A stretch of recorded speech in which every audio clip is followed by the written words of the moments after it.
Hello and welcome to Dairy Pod. I'm Kristen Davis from Dairy Australia. In this episode, WestVic Dairy Extension Advisor Debbie Twiss is joined by South West Victorian dairy farmers Victoria Burleigh and Luke Davison. The couple share their experiences using genomic testing data as part of their herd management strategies. They also give a practical insight into the use of genomic data in making informed breeding decisions that support business profitability. Before we dive into the topic, can you please tell us about yourselves and how you began in the dairy industry? We are Victoria Burleigh and Luke Davison, dairy farming at Nullawarre in southwest Victoria. Here we milk 330 Holstein cows on about 340 hectares. I grew up on a dairy farm at Nullawarre, very close by, and Luke on a sheep farm near Timboon. We both had professional careers before entering the industry, myself in teaching and Luke in agronomy. Luke worked at Grass Growers in Terang for 7 years before we decided to take the leap of faith into dairying. It was a car accident that happened early in 2018 that saw us enter the industry and, I guess put both of our feet in and see where we would land. How's that been for you, Luke, making the jump from an agronomist to a dairy farmer? It's been a very big jump, it has. We've been very fortunate to have a wide network of people that supported us and encouraged us and good industry people to use as sounding boards for different ideas that we've had along this journey. In this share farming journey that we are on the farm that we are at the moment for Bill Dunsty. How did you come to be here on this farm, and what were the things you needed to learn? You have a vast background behind you of agronomy. What were the other parts of your learning you felt you needed to round out when you came into dairy?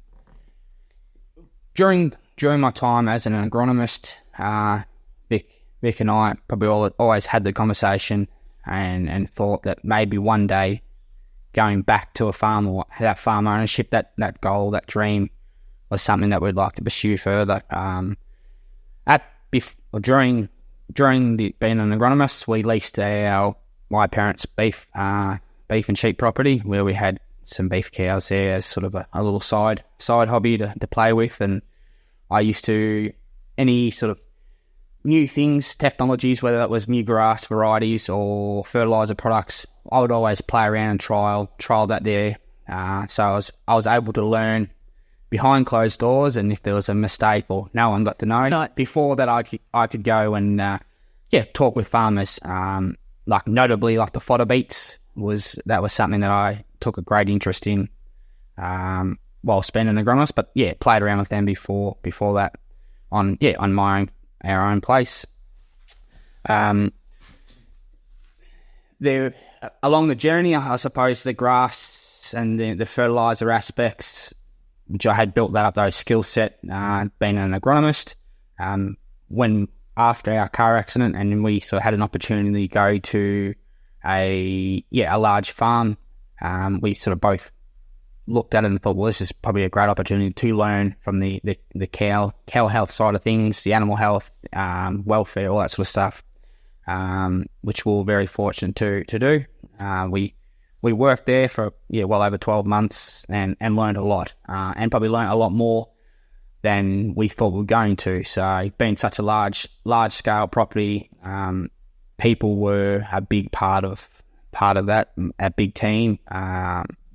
Majority were backpackers. So the day-to-day running of dealing with people and sort of delegating, those sort of things. So for me personally, I did learn a lot from that experience and that opportunity. So thanks, Victoria and Luke, for giving us that insight of how you've come to build up a wealth of information about the operations of a dairy farm day to day, and getting that extra background knowledge around cow health and around the fertility, what it takes. Today we're going to be talking and looking into how you're using heifer genomics in your dairy farm business. Genomic testing, which has been used in Australian dairy herds since 2011, analyses an animal's DNA from a sample such as an ear notch or tail hair to predict its future performance with the Australian breeding values for traits such as daughter fertility, survival and feed saved.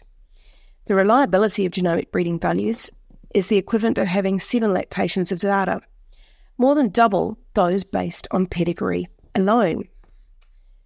How have you guys used genomics in the management of your heifer mob? That's what we'd like to dig into today. Can you give us a start with just describing for us what your approach has been to your herd breeding management?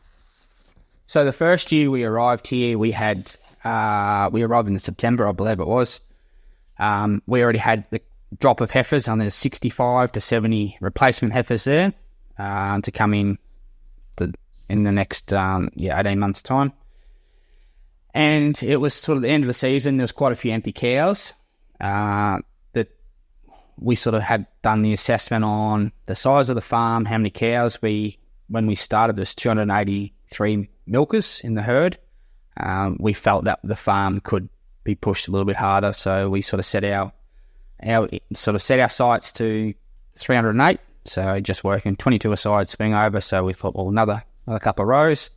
And just to see how our milk production would go from there. And what were the cows producing at that time when you started? Can you remember? We are very lucky that we did inherit a excellent herd from a genetic base. Bill, when he was farming himself, was very meticulous in his breeding selection. Bulls are like AI, continual use of AI throughout his time. The previous share farmers have done a fabulous job with the herd as well, so continued on those breeding things. So what we did notice, there was some of the younger cows were quite tall, very dairy, and that had a direct correlation with infertility and sort of they're not getting back into calf. So an emphasis on production rather than production and fertility. That's right. That's the balance, which is where many herds were at that time. Exactly. Yep, that's exactly right. So, so that particular year, we did a short spring calving group just to bump our numbers up for the following year, and that was just with Jersey bulls that we had at the time.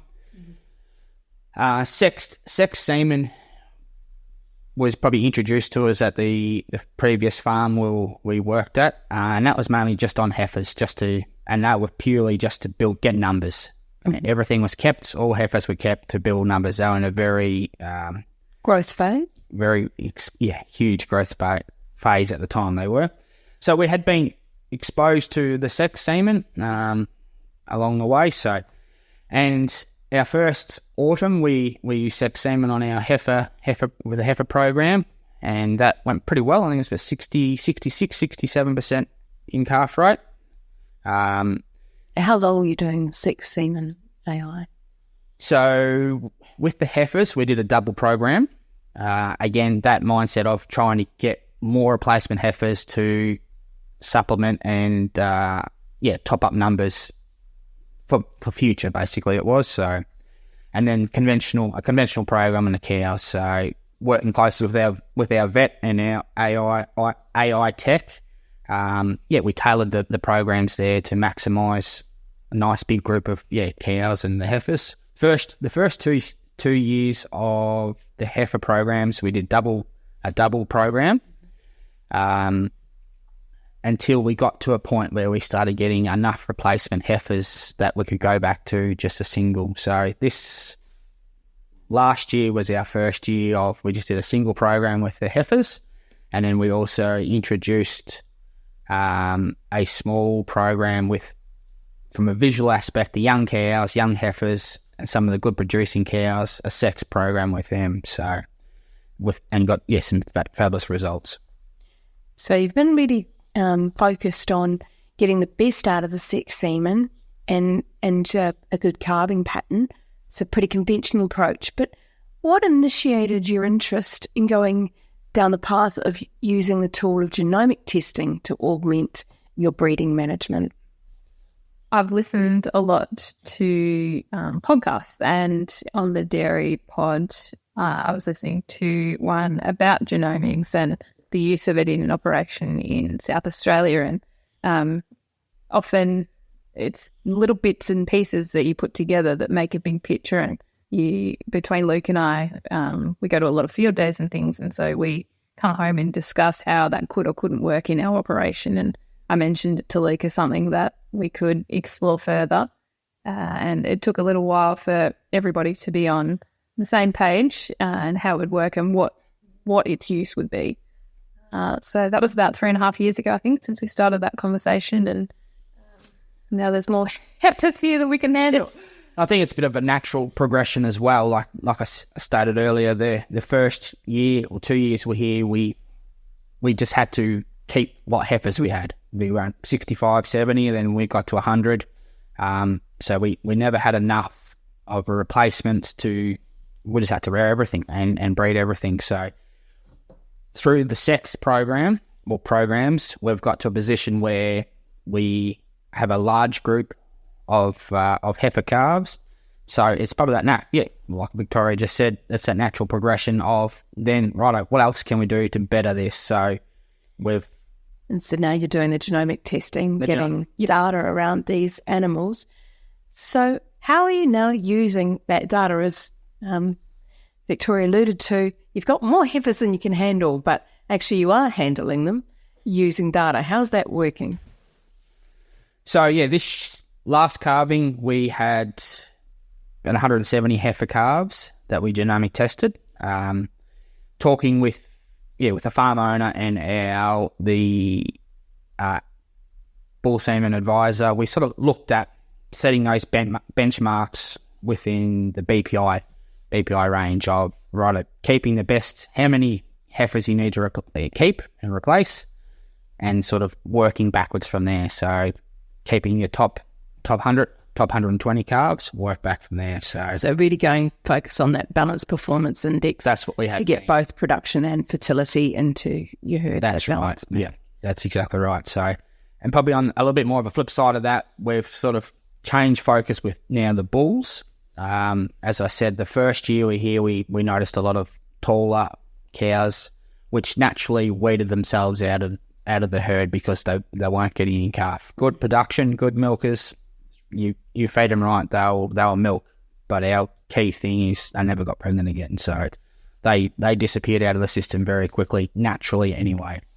So the genomics has really now stepped up to identifying high BPI calves and as retaining those to bring into the herd. As I alluded to before, this year was our first year of our first lot of BPI tested calves have now entered the milking herd as heifers. And so these have to be all above a minimum of 250? These are all above the 250 range, they are, yes. You've been able to use that data to drop the bottom end out of your herd. Yes. And sell them off. Export. So we've been very lucky with, as everyone, with the China export. Even last year we fluked on the last 40 calves onto the boat, so some way or another. I'm not too sure how, but... So there was opportunities when they exist. That's exactly right. So you're using sex semen to provide surplus replacements, and that gives you the option of doing things like selecting on the genetic merit and dropping those into that don't make the grade into other pathways. Your conception rate to sex semen is 78%. What do you think are the key factors to achieving such a good conception rate of 78%? I don't think it's a singular thing. I think it's the whole approach. So good colostrum management from the start, nutrition throughout their lifetime of like puberty up until the point of joining, attention to detail with feeding, nutrition, all those things go into it, and it doesn't just stop there after the joining phase. Like it's continual feeding at they're going to reach their potential. So you put so much money and time and effort into them at such a young age. You're really monitoring them right from birth through to their weaning, and then from weaning through to joining. That's right. We do weigh weigh the calves monthly up until join. Well, we weigh them at joining. Yes, just before joining. We do tailor their feed to that. And what body weight are you hoping to get to when you get to joining? About 350 kilos. Yeah, and that would be around about 60% of their mature adult weight at joining, roughly. Yes. Yep. Because you're going for that smaller stature of cow for this farm. That's right. Yep. So as a percentage of your herd becomes, as a greater percentage of your herd becomes genomically tested, how might the data from genomic testing be used to inform future business decisions? Definitely the bull selection decision making. So I think probably another aspect to getting such a good result is with the selecting the bulls with high semen fertility. That's sort of something through conversations with our vet.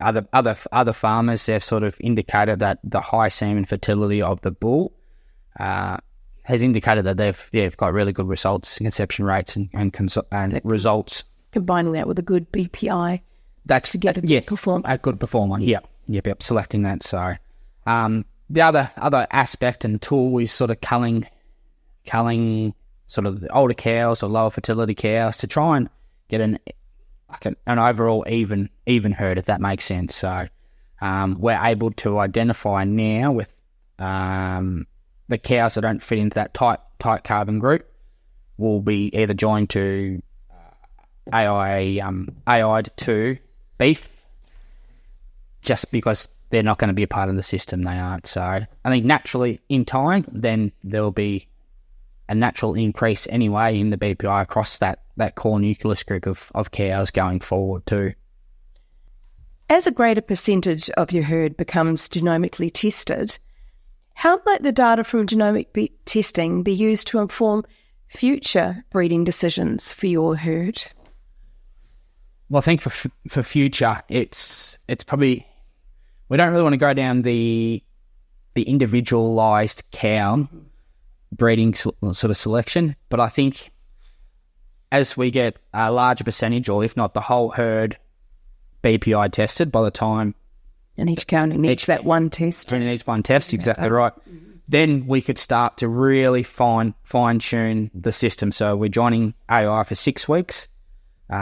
If there's a lower BPI cow within that group, then from a business decision, well, let's not put her to AI. Let's to sex semen. Sorry, let's put it to beef.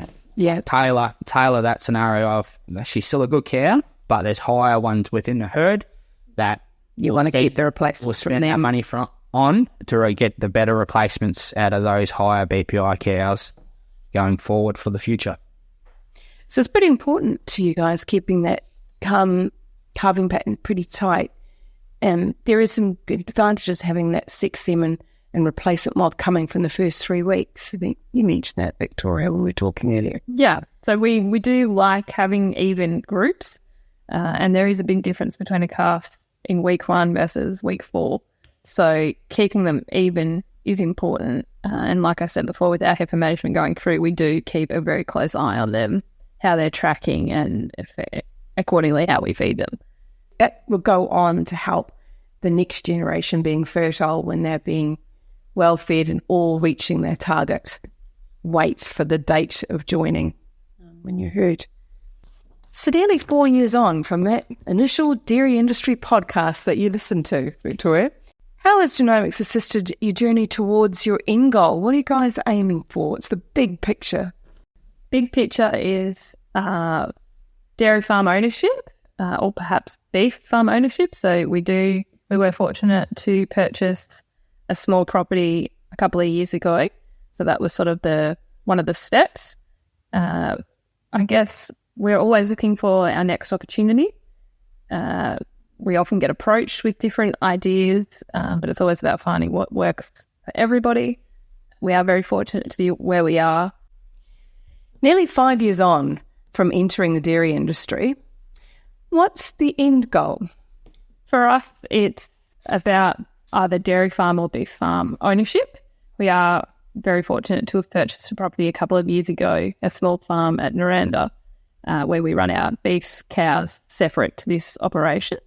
But we are always looking for the next opportunity in the dairy industry, and I guess consolidating what we do know and have learnt over this journey. We have explored investors. We've had local farmers come and have some discussions with us, but we are at a stage here where our business is outgrowing the infrastructure. And so for us to keep progressing, we are actively looking for, I guess, another farm or another opportunity to pursue. Thank you, Victoria and Luke, for your time today. It's been a pleasure speaking with you both, and we appreciate the practical insights into the use of genomic data and making informed breeding decisions that are supporting the profitability of your dairy business ventures and where you're looking to grow next, and use the base that you've gained in knowledge and experience to leverage your journey further into property ownership, be that into dairy or into beef. So thank you for taking the time to share that with us. Thank you for having us, Debbie. I think I've spent a lot of time listening to this podcast and have found it really valuable, and I hope if someone takes just one thing from us, then it will be well and truly worth that. Thank you. Thank you very much. Thank you, guys. To find out more about heifer genomics and genomic testing, visit dairyaustralia.com.au and head to the animals section. We have placed this and other relevant links in the episode notes. If you have any questions or ideas for future DairyPod episodes, you can get in contact with us by emailing dairypod@dairyaustralia.com.au. Thank you for listening.